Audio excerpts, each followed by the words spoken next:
హల్లెలూయా. దేవుడికి మహిమ కలుగును గాక.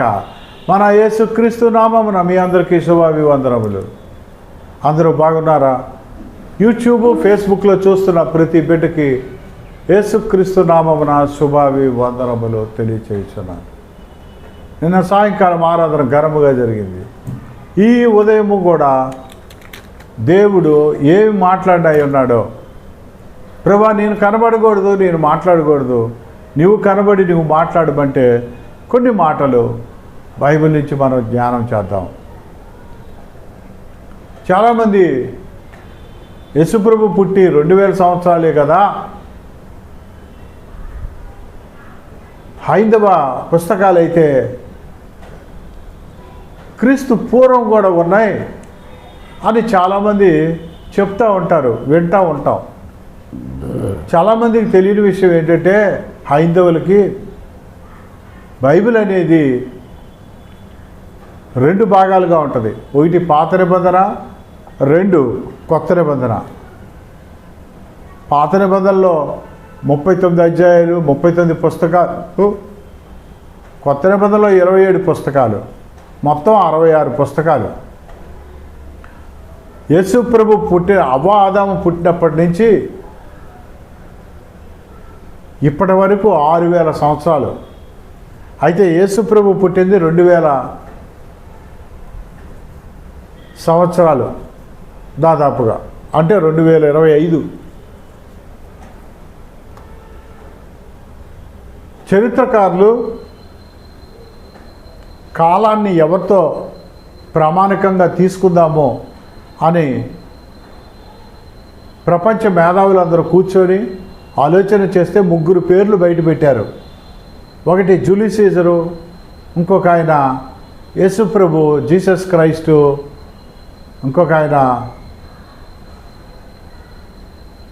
Alexander the great. వీళ్ళు 3లో ఎవరిని మనం కాలమానంగా తీసుకుందాము అని చూసినప్పుడు యేసుక్రీస్తు ప్రభువుని ప్రామాణికంగా తీసుకున్నారు. అందుకే క్రీస్తు శకము, క్రీస్తు పూర్వము అన్నారు.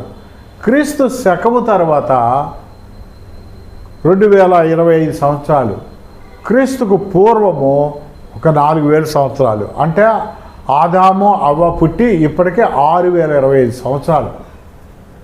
6025 సంవత్సరాలు.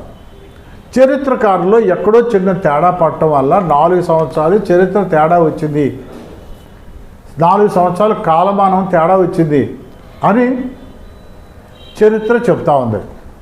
మనం దాని జోలి వెళ్ళొద్దు. ఇప్పుడు సబ్జెక్ట్ ఏంటంటే, యేసు ప్రభు పుట్టినప్పుడు చాలామందికి, క్రైస్తవులకు కూడా డౌట్ ఏంటంటే, పాత నిబంధన ఎత్తేద్దాం, కొత్త నిబంధన ఉంటే చాలు కదా అంటారు. కొంతమందికి హైందవులకైతే కొత్త నిబంధనే తెలుసు. ఎందుకంటే క్రిస్మస్, ఈస్టరు, గుడ్ ఫ్రైడే ఈ 3 పండుగలు చూస్తూ ఉంటారు వాళ్ళు. కనుక యేసుప్రభు పుట్టింది క్రిస్మస్కి, యేసుప్రభు చనిపోయింది గుడ్ ఫ్రైడేకి, యేసుప్రభు పునరుద్ధరణ లేచింది ఈస్టరు అనే తెలుసు హైందవులకి. కనుక వాళ్ళు అనుకునేది చరిత్ర అంతా 2000 సంవత్సరాలే అని అనుకుంటారు. కానే కాదు. పాత నిబంధన అనేది బైబిల్లో ఒకటి ఉంది. దేవుడు ఈ సర్వ సృష్టిని సృజించిన వాడు పాత నిబంధనలో ఉన్నాడు. అయితే పాత నిబంధనకి కొత్త నిబంధనకి చాలా వ్యత్యాసాలు ఉన్నాయి, చాలా తేడాలు ఉన్నాయి. పాత నిబంధన ఏం చెప్తుందంటే, యెహోవా తండ్రి ఏం చెప్తున్నాడంటే, సున్నతి పొందటం అనేది ఒక ఆజ్ఞ కింద పెట్టాడు. సున్నతి పొందటం అనేది ముస్లిమ్స్ అంటుంటారు, సుల్తీ చేయించుకున్నావా అని అంటుంటారు. సుల్తీ చేయించుకున్నాడండి మా అబ్బాయి. యేసు ప్రభులు వారు కూడా ఆయనకి 8వ రోజు సున్నతి చేశారు. అది యూదుల ఆచారము, దేవుడు ఆజ్ఞ. అది పాత నిబంధన. కొత్త నిబంధనకు వచ్చేసరికి సున్నతి అక్కర్లా, సుల్తీ చేసుకోవాల్సిన అవసరం లేదు. పురుషుడి యొక్క గోచర్మం ఆ పైన అది కట్ చేయవలసిన అవసరం లేదు. పాత నిబంధనలో సున్నతి ఆజ్ఞ, కొత్త నిబంధనలో హృదయ సున్నతి. హృదయము సున్నతి అయితే చాలు. హృదయ శుద్ధి గల వారు ధన్యులు, వారు దేవుణ్ణి చూచెదరు. కనుక పాత నిబంధనలో రాతి మీద ఇచ్చాడు ఆజ్ఞలు దేవుడు. అది ఓన్లీ ఇజ్రాయెల్ ప్రజలకి మాత్రమే వర్తిస్తుంది పాత నిబంధన. పాత నిబంధనలో రాతి పలకల మీద దేవుడు ఆజ్ఞలు ఇచ్చాడు. కొత్త నిబంధనలో హృదయ పలకల మీదే అవి ఆ ఆజ్ఞలను, కట్టడలను, విధులను మనం రాసుకున్నాం. పాత నిబంధనలో మోషేకి ధర్మశాస్త్రం ఇచ్చాడు.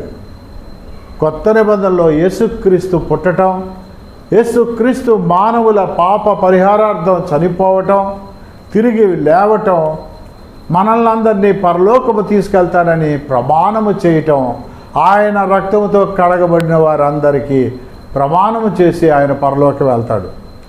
నేను మీకు స్థలము సిద్ధపరచ వెళ్ళుచున్నాను అని 2000 సంవత్సరాల నుంచి ఆయన సిద్ధపరుస్తూ ఉన్నాడు. ఆయన మళ్ళీ రాబోతూ ఉన్నాడు. కనుక పాత నిబంధన సున్నతి, కొత్త నిబంధన హృదయ సున్నతి. పాత నిబంధన కట్టడలు, విధులు, ఆజ్ఞలు రాతి పలక మీద రాస్తే, కొత్త నిబంధన హృదయ పలకల మీద రాశారు. హల్లెలూయా. అందుకనే పాత నిబంధనలో మనం 34వ అధ్యాయము ఆదికాండం చూసినట్లుగా అయితే అక్కడ ఏముంటుందంటే, యాకోబు వాళ్ళ కుమార్తెను దీనాని అన్యజనాంగము సంబంధించిన వ్యక్తి షెకెము అనేవాడు ప్రేమిస్తాడు. వీళ్ళు ఏమంటారంటే, మా దేవుడి ఆజ్ఞ ప్రకారము మీరు సున్నతి పొందాలి అంటాడు. అయితే మీ అమ్మాయిని మా అబ్బాయి ప్రేమించాడు కనుక ఆ షెకెము ఫాదర్ అంటాడు, మేమందరము కూడా సున్నతి పొందుతాము అంటారు. అది దేవుడి ఆజ్ఞ. హల్లెలూయా. దేవుడికి మహిమ కలుగును గాక. నేను ఊరికే ఒక బిట్టు చెప్పాను దాని గురించి. ఇంకా చెప్పాలంటే, ఇంకా మనము చెప్పాలంటే ఈ పాత నిబంధనకి కొత్త నిబంధనకి చాలామంది ఆ పాత నిబంధన ఎత్తేద్దామండి అని అంటుంటారు. ఎందుకంటే యేసుప్రభు కొత్త నిబంధన వచ్చాడు. పాత నిబంధనకి కొత్త నిబంధనకి దేవుడికి మానవుడికి మధ్యవర్తి యేసుక్రీస్తు ప్రభులు వారు. అవును, ఈజ్ ద అంబాసిడర్. ఆయనే మధ్యవర్తి. మానవుడికి దేవునికి మధ్యవర్తి యేసుక్రీస్తు ప్రభులు వారు. మనము 10th క్లాస్ చదివినామంటే ఫస్ట్ రెండే కాలేజీలు ఉంటాయి ఆంధ్ర తెలంగాణలో. ఒకటి నారాయణ కాలేజీ, 2 చైతన్య కాలేజీ. ఈ 2 కాలేజీల్లో ప్రత్యేకంగా చైతన్య కాలేజీ వాళ్ళు తల్లి లాంటి శిక్షణ, తండ్రి లాంటి రక్షణ అని వాళ్ళు వాళ్ళ బస్సుల మీద, వాళ్ళ స్కూల్స్లో, కాలేజెస్లో రాయబడి ఉంటుంది. తల్లి లాంటి శిక్షణ. పాత నిబంధన శిక్షణవిస్తుంది. హల్లెలూయా. పాత నిబంధన ఆజ్ఞలు ఇచ్చాడు దేవుడు యెహోవా తండ్రి, కట్టడలు ఇచ్చాడు, విధులు ఇచ్చాడు. నువ్వు ఎలా బ్రతకాలి, సమాజంలో ఇజ్రాయెల్ ప్రజలకి ప్రత్యేకముగా మోషేకి ధర్మశాస్త్రం ఇచ్చాడు. ధర్మశాస్త్రము అనగా ఆదికాండం, సంఖ్యాకాండం, లేవ్యాకాండం, నిర్గమాకాండం, ద్వితీయోపదేశకాండం, ఈ 5 కాండాలని కలిపి ధర్మశాస్త్రము అంటారు. ఇది మోషేకి దేవుడు ఇచ్చాడు. అయితే ఈ ధర్మశాస్త్రం మొత్తం నేను చదవలేనయ్యా, ఈ 5 కాండాలని నాకు ఒక్క అధ్యాయంలో చెప్పండి అంటే 119వ కీర్తన చదివినట్లుగా అయితే ధర్మశాస్త్రం అంతా దాంట్లో ఇమిడి ఉంది. అయ్యా, ఉన్న అధ్యాయాల్లో అన్నిటికంటే 119వ అధ్యాయము చాలా పెద్దది, కీర్తనలో రాసినటువంటిది. మరి ఒక్క మాటలో చెప్పండి అని అంటే, నిన్ను వలె నీ పొరుగువాన్ని ప్రేమించుము అని యేసుక్రీస్తు ప్రభులు వారు చెప్తాడు. అందుకనే పాత నిబంధనలో ఒకే ఒక ఆజ్ఞ ఇచ్చాడు. ఏంటంటే, అవ్వా ఆదాముకి మీరు ఈ యొక్క ఏదైనా తోటను వాళ్ళకి ఎంత ఏర్పాటు చేసి ఒకే ఒక ఆజ్ఞ ఇస్తాడు. ఈ తోట మధ్యలో ఉన్నటువంటి పండుని తినొద్దు, ఒక్క ఆజ్ఞ ఇస్తాడు. మీరు పండుని తినకూడదు, ఆ చెట్టు పండ్లు తినకూడదు అని ఆజ్ఞ ఒక్కటిస్తాడు. తరువాత ఇజ్రాయెల్ ప్రజలకి 10 ఆజ్ఞలు ఇచ్చాడు. మళ్ళా మునుపు జరిగినదే మరలా తిరిగి తిరిగి జరుగుద్ది అని ప్రసంగి రాసినట్లుగా ఇప్పుడు మరలా ఏం జరుగుతుంది? మళ్ళా ఒక ఆజ్ఞకు వచ్చింది. నిన్ను వలె నీ పొరుగువాన్ని ప్రేమించువాను ఒక్క ఆజ్ఞతో ధర్మశాస్త్రం అంతా ఇమిడి ఉన్నది అని గలతీల్లో మనకి దేవుడు తెలియపరిచాడు. కనుక మనిషి ఎవరిని వివాహం చేసుకోవాలి, ఎవరెవరిని పెళ్లి చేసుకోవాలి, ఎవరెవరిని మరి ఏ జంతువులు తినాలి, ఏ జంతువులు తినకూడదు అనేది పాత నిబంధనలో అది ఆజ్ఞ. పాత నిబంధనలో దేవుడి కట్టడి, దేవుడి విధి. కొత్త నిబంధనలో యేసుక్రీస్తుని అంగీకరిస్తే చాలు. పాత నిబంధనలోకి కొత్త నిబంధనకి మేజర్ డిఫరెన్స్ అక్కడే ఉంటుంది.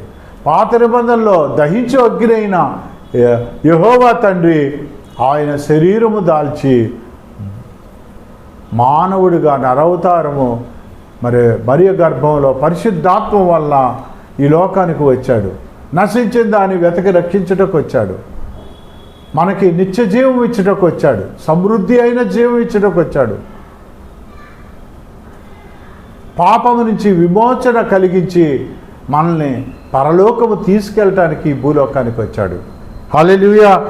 కనుక శరీర సున్నతి పాత నిబంధనలో అదే సుల్తి అంటారు, కొత్త నిబంధనలో హృదయ సున్నతి. అక్కడ రాతి పలకలు, ఇక్కడ హృదయం అనే పలకలు. కనుక తండ్రి లాంటి రక్షణ పాత నిబంధన గురించి చెప్పుకుంటే తండ్రి లాంటి శిక్షణ కొత్త నిబంధనలో విమోచన. తండ్రి లాంటి విమోచన. తండ్రి విమోచిస్తాడు. మీకు ఇంకా ఉదాహరణ చెప్తా. పాత నిబంధనకి కొత్త నిబంధనకి తేడా. పాత నిబంధనలో ఒక వ్యక్తి ఎవరైనా తప్పు చేసినట్లుగైతే, పాపము చేసినట్లుగైతే యాజకుడి దగ్గరికి వచ్చి అయ్యా నేను తప్పు చేశాను అని చెప్పి ఒక గొర్రెనో మేకపోతునో కొవ్విన మేకపోతునో ఆయన దగ్గరికి తీసుకొస్తే ఆ యాజకుడు ఆ గొర్రెను వధించి ఆ రక్తము ప్రోక్షించేవాడు. ఇక నీ పాపం పోయింది, పో బయటికి, ఆ ఊరిలోకి తిరుగు అని చెప్తాడు యాజకుడు. అందుకే చూడండి 10 మంది కుష్ఠరోగులు యేసుక్రీస్తు ప్రభులు వారు స్వస్థపరుస్తారు. స్వస్థపరిచిన తర్వాత ఏమంటాడంటే మీరు యాజకులకు కనబరుచుకోండి స్వస్థపడిన తర్వాత అంటాడు. అయితే 9 మంది వెళ్ళిపోతారు. అందరూ స్వస్థపడతారు. 9 మంది యాజకులకి కనబరుచుకోవడానికి వెళ్ళిపోతారు. ఎందుకంటే యాజకులు సర్టిఫై చేయాలి. అప్పుడు కానీ సిటీలో టౌన్లో తిరగడానికి అవకాశం లేదు. లేదా ఊరి గౌనుల వద్ద, అంటే ఊరు బయట నివాసం ఉండాలి. అందుకే మోషే అక్కకి తెల్ల కుష్ఠరోగం వచ్చినప్పుడు ఆవిడ ఊరు బయటే ఉంది. హల్లెలూయా. కనుక యాజకుడు అనేవాడు అతను సర్టిఫై చేస్తేనే పరిశుద్ధంగా నువ్వు ఉన్నావు అన్నప్పుడే సిటీలో తిరగటానికి అవకాశం ఉంటుంది. కనుక పట్టణంలో తిరగటానికి అవకాశం ఉంటుంది. ఇక్కడ కూడా ఎవరైనా పాపం చేసినప్పుడు యాజకుడి దగ్గరికి వచ్చినప్పుడు పాత నిబంధనలో యాజకుడు ఆ తీసుకొచ్చిన వ్యక్తి ఆ గొర్రెనో ఆ మేకపోతునో చంపి దాని రక్తమును ప్రోక్షించేవాడు. కొత్త నిబంధనలో అలాగేం ఉండదు. మేకల యొక్కయో గొర్రెల యొక్కయో అక్కర్లా. యేసుక్రీస్తు సర్వమానవుల కొరకు ఒకే ఒక్కసారి మన కొరకు ఆయన బలి అయ్యాడు. అందుకనే పాత నిబంధన అనేది శిక్షణ, కొత్త నిబంధన అనేది విమోచన. పాత నిబంధనలో ఏదో ఒక జంతువునో ఏదో ఒక దాన్ని బలి ఇవ్వటం, కొత్త నిబంధనలో నువ్వు బలి ఇవ్వని అవసరం లేదు. ఆయన మనల్ని విమోచించాడు. విమోచన అంటే ఒక మాట చెప్తా. మనము ఒక కోమట కొట్టులో సరుకులు తీసుకున్నాం అనుకుందాం. ఒక కోమటి కొట్టులో సరుకులు తీసుకొని అతనికి చెల్లించలేకపోతా ఉన్నాము. వాడు అడుగుతూ ఉన్నాడు, బాబు మళ్ళా సరుకులు ఇవ్వండి అన్నప్పుడు వాడు అడుగుతాడు, ఏమయ్యా పాత బాకీ 50,000 ఉంది, నువ్వు ఈ బాకీని తీర్చిస్తే కానీ నువ్వు మరలా కొత్త సరుకు తీసుకెళ్ళటానికి వీలు లేదని అతడు సాధారణంగా చెప్తాడు. అవునా కాదా? అవును, అందరికీ తెలిసిన విషయమే. అయితే మనము తీర్చలేకపోతా ఉన్నాము. అయితే ఒక వ్యక్తి వచ్చాడు. వచ్చి మీ యొక్క అప్పు 50,000 నేను తీరుస్తాను, ఇతనికి మళ్ళా సరుకులు ఇవ్వండి అని చెప్పాడు. అంటే మనము సరుకులు తీసుకుంటా ఉన్నాం, మనమే అప్పు తీర్చాలి. ఇది ధర్మము, ఇది న్యాయము. కానీ మనం అప్పు తీర్చకుండా మనం చేసిన రుణానికి ఆయన ఒక వ్యక్తి వచ్చి ఆ రుణం చెల్లించాడు, నన్ను రుణ విముక్తుడిని చేశాడు. అదే దాన్నే విమోచన అంటారు. నేను చేసిన పాపానికి నేను అనుభవించాలి, మనుషులు చేసిన పాపానికి మనుషులు అనుభవించాలి శిక్ష. అయితే యేసుక్రీస్తు ప్రభుల వారు మన పాపములను, ఈ లోక పాపము అంతా ఆయన మీద వేసుకొని ఆయన శిక్ష అనుభవించి మనకి విమోచన. అందుకనే పాత నిబంధన ఒక శిక్షణ తెలియపరుస్తూ ఉంది, కొత్త నిబంధన మనల్ని విమోచిస్తూ ఉంది. హల్లెలూయా. అందుకనే పాత నిబంధనలో దేవుడు యాజకుడు, ప్రధాన యాజకుడు అని 2 భాగాలుగా ఉండేది. ప్రవక్తలు ఉండేవారు, యాజకులు ఉండేవారు, ప్రధాన యాజకుడు అని ఉండేవారు. ప్రవక్తలు ప్రవక్తలు దేవుడు ఏదైనా ఇజ్రాయేల్ ప్రజలకి చెప్పాలి అని అనుకుంటే ప్రవక్త ద్వారా చెప్పేవాడు. మోషే నువ్వు వీళ్ళకెళ్ళి చెప్పు అని ఆ ప్రవక్త ద్వారా చెప్పేవాడు. మోషే యాజకుడే కాదు, ప్రవక్త కూడా. అంతేకాదు మరి యేసు ప్రభు కూడా యాజకుడు. హెబ్రీ 2వ అధ్యాయంలో ఉంటుంది, తీరవసరంలా. అయితే యాజకుడు, ప్రవక్తలు ఇర్మియా ప్రవక్త ద్వారా, మోషే మరి యెషయా ప్రవక్త ద్వారా దేవుడు ఇజ్రాయేల్ ప్రజలకి ఏమైనా చెప్పాలనుకుంటే అవి చెప్పేవాడు. కానీ యాజకులైతే ఇజ్రాయేల్ ప్రజలకు ఏమైనా కావాలంటే దేవుడిని అడిగి దేవుడి దగ్గర సమాధానం పొందేవారు. దేవుడి దగ్గరికి వెళ్ళాలంటే మరి పాత నిబంధనలో 9వ అధ్యాయము హెబ్రీయులకు రాసిన పత్రిక మీరు చూడండి ఒక్కసారి. హెబ్రీయులకు రాసిన పత్రిక చూడండి 21, 22. హెబ్రీయులకు రాసిన పత్రిక 21వ వచనం, 22వ వచనం ఏముంటుందంటే చూడండి. పాత నిబంధనలో ఆవరణము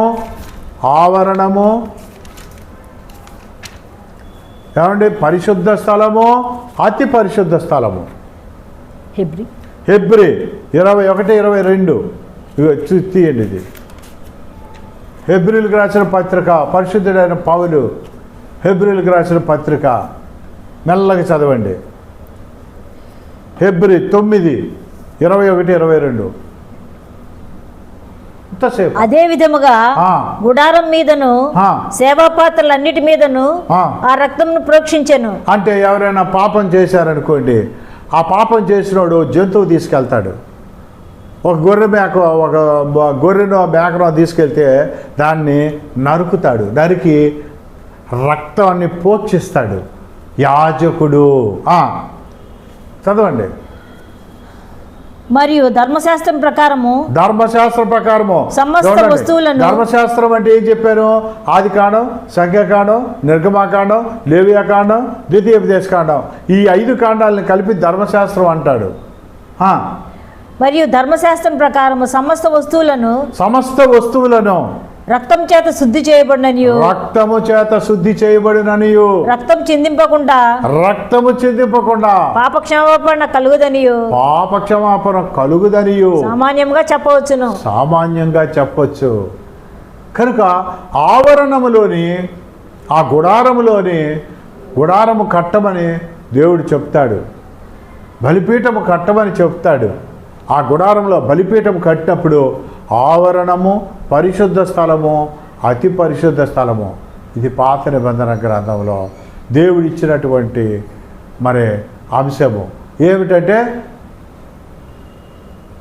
ఆవరణంలో ఇజ్రాయేల్ ప్రజలు ఉంటారు, యాజకులు పరిశుద్ధ స్థలంలో ఉంటారు. అతి పరిశుద్ధ స్థలములో ప్రధాన యాజకుడు సంవత్సరానికి ఒకసారి వెళ్తే దేవుడు మాట్లాడేవాడు. ఈ ప్రజల యొక్క బాధలు, కష్టాలు అవన్నీ దేవుడికి చెప్తే దేవుడు మాట్లాడేవాడు యాజకుడితో. అయితే ఇతను యాజకుడు, ప్రధాన యాజకుడు సంవత్సరానికి ఒకసారే వెళ్ళాలి కదా. మరి ఆయన యేసు ప్రభు యెహోవా తండ్రి దహించు అగ్ని కనుక ఎక్కడ కాలిపోతాడో అని ఆయనకి నడువుకి మరి గజ్జెలతో కట్టినటువంటి ఒక బలతాడులాగా ఉంటుంది అది. దానికి తాడు కట్టి వదులుతారు. ఈయన ఇలా ఊపుకుంటూ వెళ్తూ ఉంటే ఆ గజ్జెల శబ్దం వినపడతా ఉంటుంది. ఆ గంటల శబ్దం వినపడతా ఉంటుంది. గజ్జెలని ఎందుకు అన్నానంటే, మనం చిన్నపిల్లలకి సిగ్గుతాడు, ఆడపిల్లలకి సిగ్గుతాడు మొలతాడు వేస్తారు, కాళ్ళకి గజ్జెలు పెడతారు. ఎందుకంటే గజ్జెలు కట్టే ఆ మొలతాడికి కానీ కాళ్ళకి కానీ గజ్జెలు పెట్టినటువంటి ఏమంటారు, కాళ్ళకు కట్టేది మొలతాడు, తర్వాత కాళ్ళకు కట్టేది గజ్జెలతో కాళ్ళకి ఉంటాయి అన్నమాట. అది కట్టినప్పుడు వాళ్ళు పిల్లలు అటు ఇటు ఆడుతూ ఉంటారు. ఆడుతున్నప్పుడు శబ్దం వస్తుంది. శబ్దం వచ్చినప్పుడు మనకు తెలుస్తూ ఉంటుంది. శబ్దం రావట్లేదు అనుకో, ఈ పిల్లాడు బయటికి వెళ్ళిపోయాడు, పాప రోడ్డు మీదకి వెళ్తే కార్లు బస్సులు వస్తూ ఉంటాయని ఆ శబ్దం రావడానికి గజ్జెలు పెట్టేవారు. ఈ ప్రధాన యాజకుడికి అయితే గంటలు కట్టారు. గంటలు కట్టిన మొలతాడు లాంటిది ఒకటి కట్టి తాడు కట్టి వదిలేవారంట కతిమా యాజకులు. ఈయన ఇలా ఊపుకుంటూ లోపలికి వెళ్ళేవాడు. వెళ్ళినప్పుడు ఆ శబ్దాలు విన్నంతసేపు ఓకే, ఎందుకంటే దేవుడు సంవత్సరానికి ఒకసారి ఆ యొక్క అతి పరిశుద్ధ స్థలంలో దిగేవాడు. ఆయన మాడి మసయి చనిపోతాడేమో అని శబ్దం రాకపోతే తాళ్ళు లాగేసేవారంట. హల్లెలూయా! ఎంత గొప్ప దేవుడు అండి! అంత పెద్ద దేవుడు, మహాకాశములు పట్టనటువంటి దేవుడు, సముద్రాన్ని భూమిని సృష్టించిన దేవుడు, సముద్రం దగ్గరికి వెళ్ళి మనం అవతలొడ్డు చూస్తే కనబడదు, అంత పెద్ద సముద్రాన్ని సృష్టించిన దేవుడు భూమి మీదకి వస్తే మనిషి బతుకుతాడా అండి? దహించు అగ్గినైన దేవుడు యాజకుడితో, ప్రధాన యాజకుడితో మాట్లాడేవాడు. ఈ యొక్క ఆవరణము, పరిశుద్ధ స్థలము, అతి పరిశుద్ధ స్థలము కొత్త నిబంధనలో 3 మనిషితో పోల్చారు. ఈ మనిషి ఏమిటంటే, మనిషే అంటే నీ దేహము దేవుని ఆలయమని నువ్వు ఎరుగవా. 2 కొరింథీయులు 3వ అధ్యాయము 16వ వచనము. 2 కొరింథీయులు 3వ అధ్యాయము 16వ వచనము. నీ దేహము దేవుని ఆలయమని నువ్వు ఎరుగవా. చూడండి. లేదా 1 కొరింథీయులు 3వ అధ్యాయము 16వ వచనము. నీ దేహము దేవుని ఆలయమని ఎరుగవా అంటే మీరు దేవుని ఆలయమై ఉన్నారని, హల్లెలూయా, మీరు దేవుని ఆలయమని ఉన్నారని మీరు ఎరుగరా? దేవుని ఆత్మ మీలో నివసించుచున్నారని మీరు ఎరుగరా? చూసారా? దేవుని ఆత్మ మీలో నివసించుచున్నదని మీరు ఎరుగరా? ఉండండి. ఇప్పుడు మళ్ళా చూడండి, 1 దశలోనిక 4వ అధ్యాయము 22వ వచనము. 1 దశలోనిక 4వ అధ్యాయము 22వ వచనము. అక్కడేముంటుందంటే, ఆత్మ, శరీరము, జీవము, ఆత్మ నిందారహితముగా యేసుక్రీస్తు 2వ రాకడ వరకు నిందారహితంగా మీరు కాపాడుకోవాలి. 1 దశలోనిక ఏమండి, 1 దశలోనిక లేదా 2వ దశలోనిక చూడండి. అక్కడేముంటుందంటే 4వ అధ్యాయము 22. మరి చూడండి, అది రెఫరెన్స్ నేను మిస్ అయ్యాను. ఉంటుంది. ఏముంటుందంటే అక్కడ ఆత్మ, శరీరము, జీవము, ఈ 3 కలిపి మనిషి. ఈ మనిషిలోని, ఈ మానవుడిలోని దేవుడు నివాసం ఉంటాడు. ఎక్కడ? ఇంతకుముందే చెప్పాడు, నీ దేహము దేవుని ఆలయం అని ఎరుగవా. అందుకనే హైందవులు గుడికి వెళ్తారు, కానీ క్రైస్తవుడు గుడికి వెళ్తాడు. ఆయనే దేవాలయము. ఈ దేవాలయముతో దేవాలయంకి వెళ్తాడు. హల్లెలూయా! ఈ దేవాలయముతోటే దేవాలయంకి వెళ్తాడు. కనుక ఇప్పుడు పాత నిబంధనలోని పరిశుద్ధ స్థలము, ఆవరణము, పరిశుద్ధ స్థలము, అతి పరిశుద్ధ స్థలము. ఇక్కడే ఉంది శరీరము, ఆత్మ, శరీరము, జీవము, ఆత్మ. ఈ పరిశుద్ధ, చదవండి. మొదటి దశలోనికి 5:23 5వ అధ్యాయం 4 అన్నాను. మీ ఆత్మయు నీ ఆత్మయు జీవమును ఏంటో చెప్పండి కరెక్ట్. మొదటి దశలోనికి 5వ అధ్యాయము 23వ వచనం. మీ ఆత్మయు నీ ఆత్మయు జీవమును శరీరమును మన ప్రభు అయిన యేసుక్రీస్తు రాకడయందు ప్రభు అయిన యేసుక్రీస్తు రాకడయందు నిందారహితముగాను సంపూర్ణముగాను ఉండునట్లు కాపాడబడును గాక. అది మనం అప్పుడు దాకా కాపాడుకోవాలి. ఈ శరీరము జీవము ఆత్మ. అక్కడ ఆవరణము అంటే ఇక్కడ శరీరానికి సాదృశ్యముగా ఉంది. పాత నిబంధనలో ఆవరణము, కొత్త నిబంధనలో శరీరము. పాత నిబంధనలో అది ఆ గుడారానికి ఇక్కడ దేహము. ఇక్కడ ఆ పాత నిబంధనలో శరీరము, కొత్త నిబంధనలో శరీరము అంటే పాత నిబంధనలో ఆవరణము. ఇజ్రాయెల్ ప్రజలు ఉండేవారు.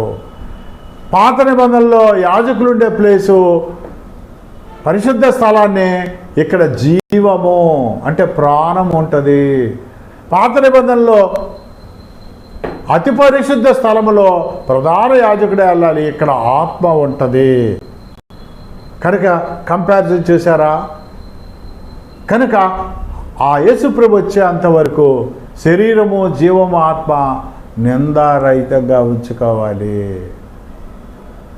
ఆ దేవుడే నరవతాడిగా సశరీరుడుగా మన మధ్య కొత్త నిబంధనలో వచ్చాడు.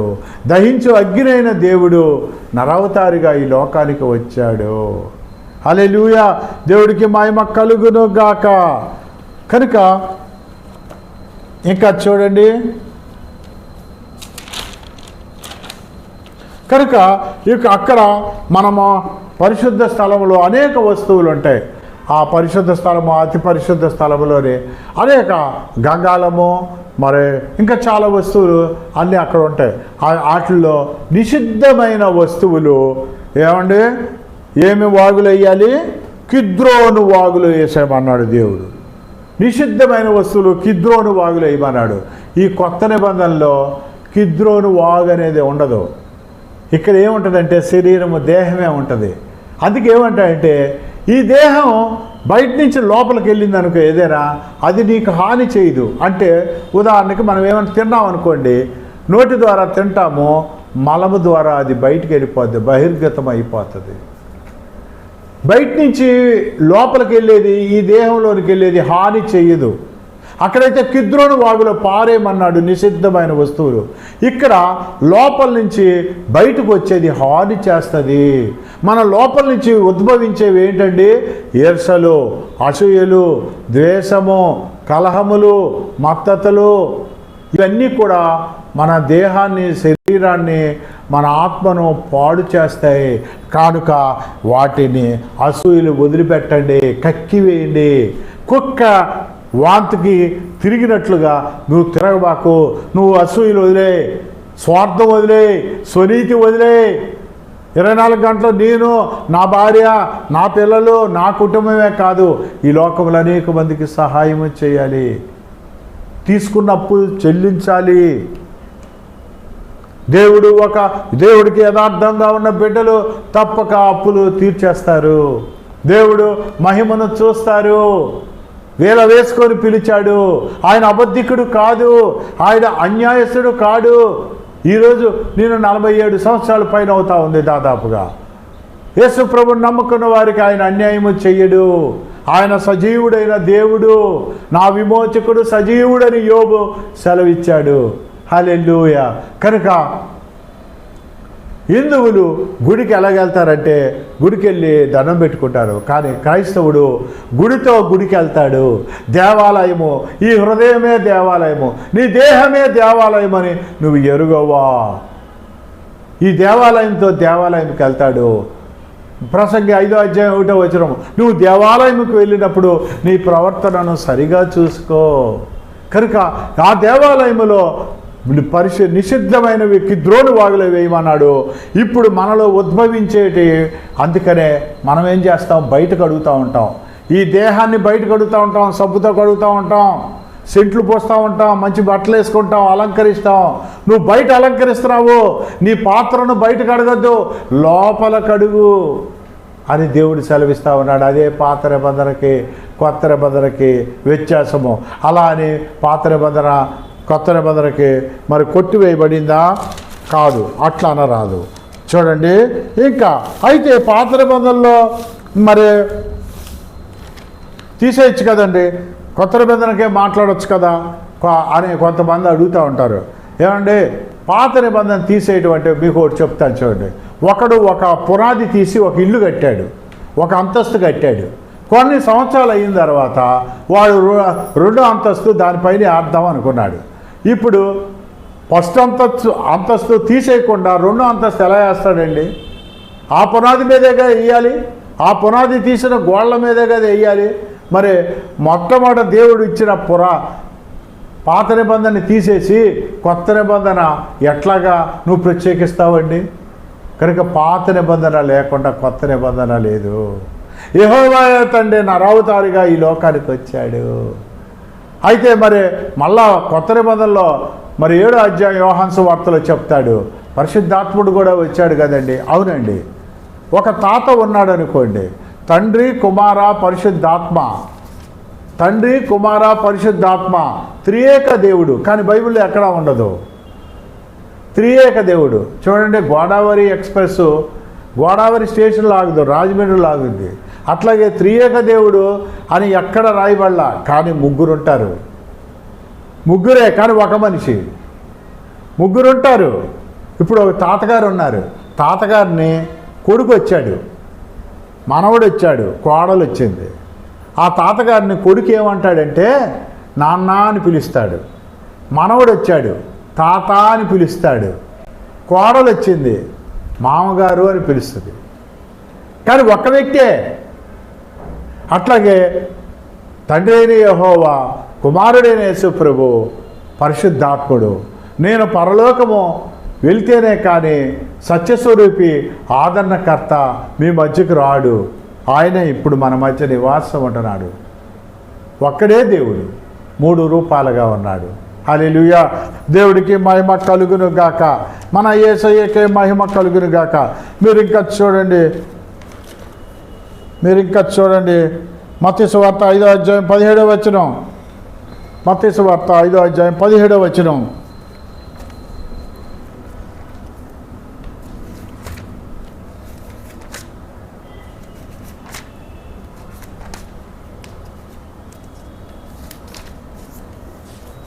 ధర్మశాస్త్రమైనను ప్రవక్తల వచనములైనను కొట్టివేయ వచ్చిందని తలంచవద్దు. నెరవేర్చుటకే గాని కొట్టివేయటకు నేను రాలేదు.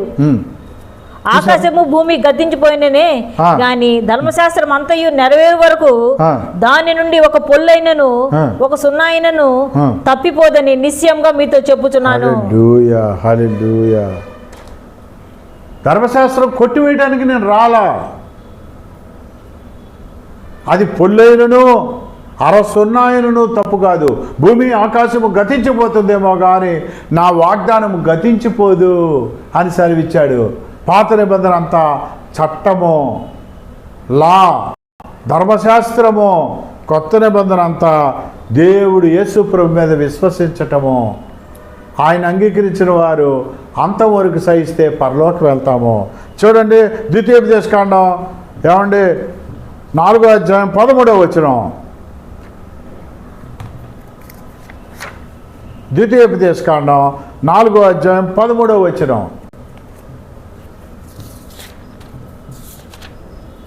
హల్లెలూయా.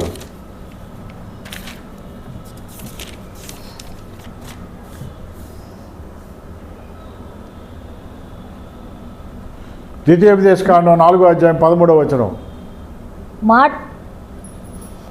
యెహోవా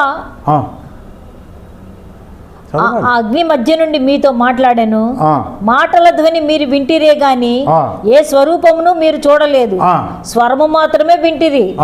మరియు మీరు చేయవలనని ఆయన విధించిన నిబంధనను చూసారా? మీరు చేయవలనని ఆయన విధించిన నిబంధన, అది పాత నిబంధన. అనగా 10 ఆజ్ఞలను మీకు తెలియజేసి 10 ఆజ్ఞలను మీకు తెలియజేసి 2 రాతి పలకల మీద వాటిని వ్రాసెను. అది రాతి పలకలు, ఇక్కడ హృదయం అనే పలకల మీద. ఎఫెసీ 2:8 చూడండి. కొత్త నిబంధనకు వచ్చేసరికి ఎఫెసీ 2:8. యేసుక్రీస్తుని ఎవరు విశ్వసిస్తారో, తన్ను ఎందరు అంగీకరించదురో అనగా తన నామమందు విశ్వాసం ఉంచిన వారు దేవుని కుమారులకు ఆయన అధికారం అనుగ్రహించరని యోహాను 1:12 చెప్తాడు. ఎఫెసీ 2:8 చూడండి. మీరు విశ్వాసము ద్వారా కృపచేతనే రక్షింపబడి ఉన్నారు. కృపచేతనే రక్షించబడ్డారు. ఇది మీ వల్ల కలిగినది కాదు, ఇది మీ వల్ల కలిగింది కాదు, దేవుని వరమే. దేవుని వరం ఇది. పాత నిబంధనలో ఆజ్ఞలు పాటించాలి, ధర్మశాస్త్రాన్ని పాటించాలి, కట్టడి విధులు పాటించాలి. కొత్త నిబంధనలకు వచ్చేసరికి ఆయన యందు విశ్వసించాలి. అప్పుడు ఆయన కృప చేత మనం రక్షణ పొందుతాం. ఇక్కడ కళ్ళు మూస్తే పరలోకంలో కళ్ళు తెరుస్తాం. హల్లెలూయా! ఎంత భాగ్యం అండి, ఎంత భాగ్యం అండి. ఎన్ని కోట్ల రూపాయలు. ఒక ఆయన అన్నాడంట, నేను ప్రపంచంలో ధనికుడు, నేను ఒక్కసారైనా స్పేస్కి వెళ్ళి వస్తానని. కానీ ఆయన ఆరోగ్యం సహకరించదు. ఎంత డబ్బైనా ఇస్తానండి అన్నాడంట. ఏమో పైకి వెళ్ళిన తర్వాత ఏమైనా జరుగుద్దేమో, కానీ నీ డబ్బు, నీ అందము, నీ చదువు, నీ జ్ఞానము, నీ కులము, నీ అధికారము, ఇవేవి దేవుడిది పరలోక రాజ్యం తీసుకెళ్ళలేవు. యేసుక్రీస్తుని విశ్వసించాలి. ఆయన కృపచేతనే మనం రక్షించబడతాము. నమ్మాలి. నమ్ముట నీ వలనైతే నమ్మువానికి సమస్తమును సాధ్యమే. ఆయన యందు విశ్వాసం ఉండాలి. నాకు చాలా కొండంత విశ్వాసం ఉందండి. విశ్వాసము లేకుండా దేవునికి ఇష్టలై ఉండుట అసాధ్యము.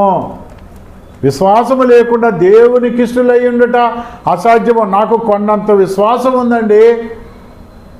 అయితే ప్రేమ లేని వాడివైతే నీవు వ్యర్థుడవే. నీకు ప్రేమ ఉండాలి. చారిటీ అని రాశాడు. చారిటీ చెయ్యాలి. హల్లెలూయా! దేవుడికి మహిమ కలుగును గాక. ఇంకొకటి చూద్దాం. గలతీయులు 2:16.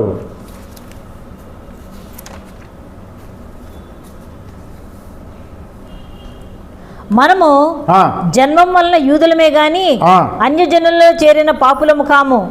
మనుషుడు యేసుక్రీస్తునందలి విశ్వాసం వలననే గాని. మనుషులందరికీ చెందింది కొత్త నిబంధన. యేసు ప్రభు మనుషులందరికీ చెందినోడు. పాత నిబంధన యూదులకు మాత్రమే చెందింది. యేసుక్రీస్తునందలి విశ్వాసం వలనే గాని అన్య జనాంగమైన మనము ధర్మశాస్త్ర సంబంధమైన క్రియల మూలముగా నీతిమంతుడిగా తీర్చబడని ఎరిగి. అది ధర్మశాస్త్రం మనకు వర్తించదు.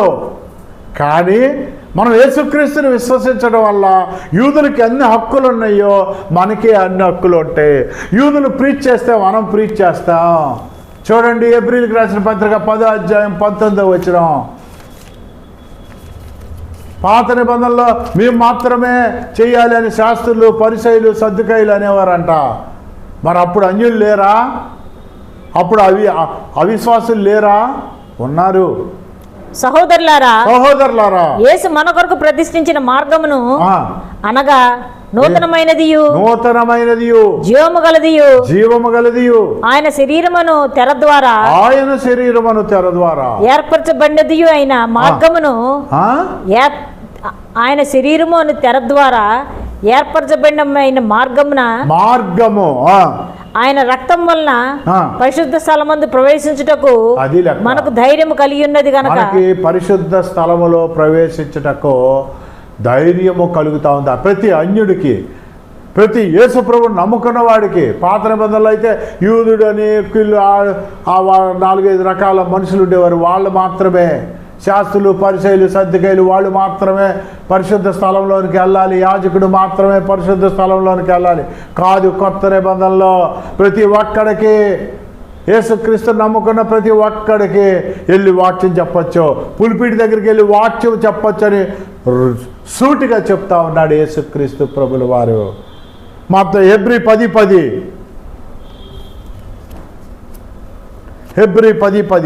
యేసుక్రీస్తు యొక్క శరీరము యేసుక్రీస్తు యొక్క శరీరము ఒక్కసారి అర్పింపబడ్డ చేత ఒక్కసారే. అక్కడైతే పాత నిబంధనలో ప్రతిసారి యూదుడు తప్పు చేసినప్పుడు జంతువు తీసుకెళ్ళటం, వాడికి అప్పచెప్పడం, వాడేమో బలి ఇవ్వటం, అలాగా జంతువుల యొక్కయో, కోడిల యొక్కయో, మేకల యొక్కయో, గొర్రెల యొక్కయో రక్తం అక్కర్లా.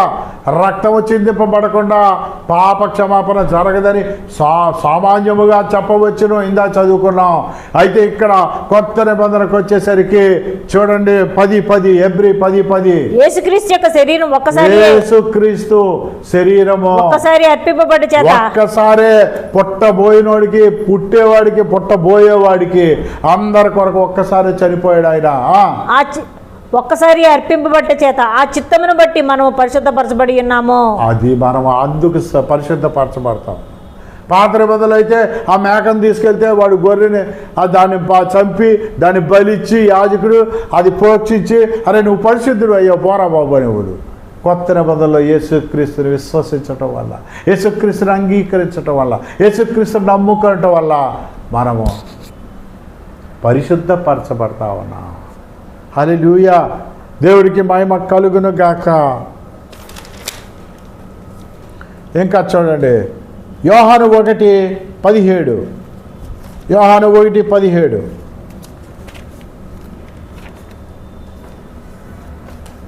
యోహాను సువార్త 1:17 ధర్మశాస్త్రము మోషే ద్వారా అనుగ్రహింపబడెను, కృపయు సత్యమును యేసుక్రీస్తు ద్వారా కలిగెను. ఇంతకంటే ఇంకేం కావాలి?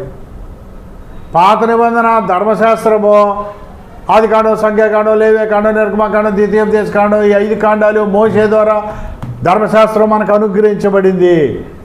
కృపయు సత్యమును యేసుక్రీస్తు ద్వారా మనకి అనుగ్రహించబడింది. హల్లెలూయా. అందుకే పాతకాలంలో క్రియలు చేసేవారు కొత్త కాలంలో విశ్వసిస్తే చాలు. యేసయ్యను విశ్వసించారా? ఇప్పటిదాకా ఇంకా విశ్వసించలేదా?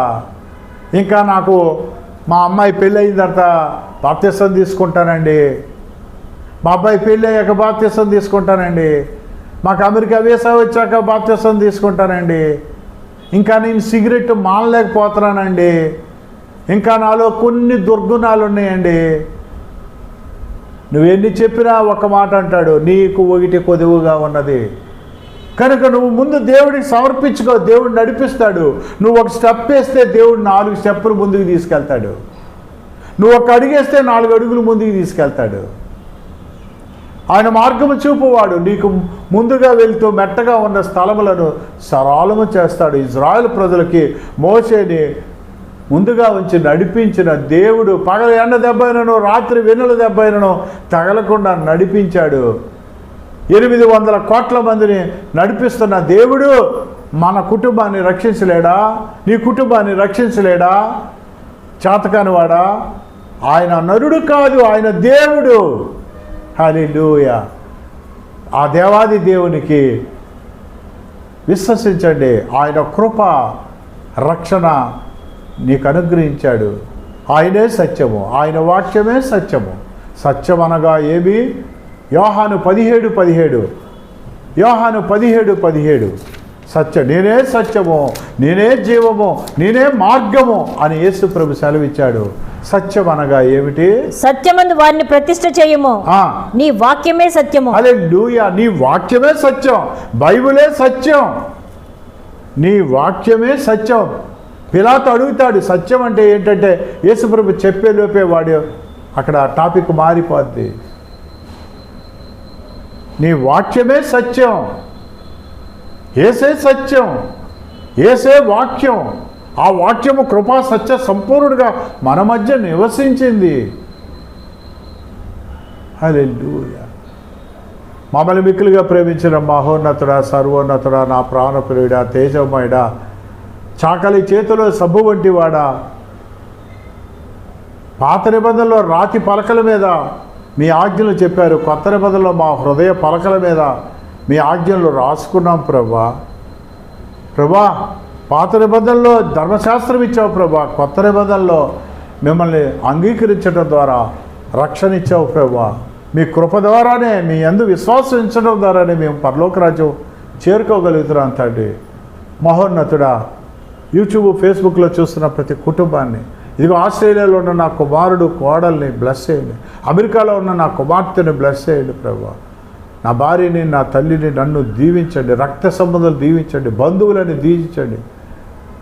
చాలామంది, అనేక మంది సహాయం చేయమని అడుగుతున్న వారి కుటుంబాలకి మేలు చేయండి అయ్యా. రక్షించే దేవుడు, రక్షణిచ్చే దేవుడు, సహాయం చేయండి, మేలు చేయండి, స్వస్థతలు దయచేయండి. సమస్తమైన పరలోక ఈవులు, ఎందుకంటే యాకోబు 1:17 మీరు సెలవిచ్చారు, జ్యోతిర్మయుడు దేవుని దగ్గర నుంచే, ఆ పైనుంచే మీరు పొందుకోగలుగుతారు పరలోక ఈవులని మీరు సెలవిచ్చారు. Without me you can't do anything అని మీరు సెలవిచ్చారు. మీరు లేకుండా మేము ఫలించలేమని యోహాను సువార్తలో మీరు సెలవిచ్చారు ప్రభా. మిమ్మల్ని ఆనుకొని ఉంటే మాకు సమాధానం అన్నావు ప్రభా. సమాధానం లేదు. ఆస్తి అంతస్తులు ఉంటాయి, బంగారం ఉంటుంది, వెండి ఉంటుంది, అధికారం ఉంటుంది, అందం ఉంటుంది, పొలాలు ఉంటాయి, ఇల్లులు ఉంటాయి, సమాధానము సంతోషం ఉండదు ప్రభా. కుటుంబంలో సమాధానం ఉండదు ప్రభా. యెషయా 26:1 మీరు సెలవిస్తున్నారు, ఎవరి హృదయము నా మీద ఆనుకొని ఉంటుందో వారికి దీర్ఘ శాంతిపరులుగా నేను చేస్తా, ఎందుకంటే వాడు నన్ను విశ్వసించాడు కనుక మీరు సెలవిస్తూ ఉన్నారు ప్రభా. మీ సమాధానకర్త అయిన మీరు ఈ బిడ్డల మీద దయ చూపించి ఆశీర్వదించమని మీ పాదాలు పట్టుకుంటూ మీ ప్రియకుమారుడైన యేసుక్రీస్తు నామమున అడుగుచున్నాము తండ్రి. ఆమేన్. ఆమేన్.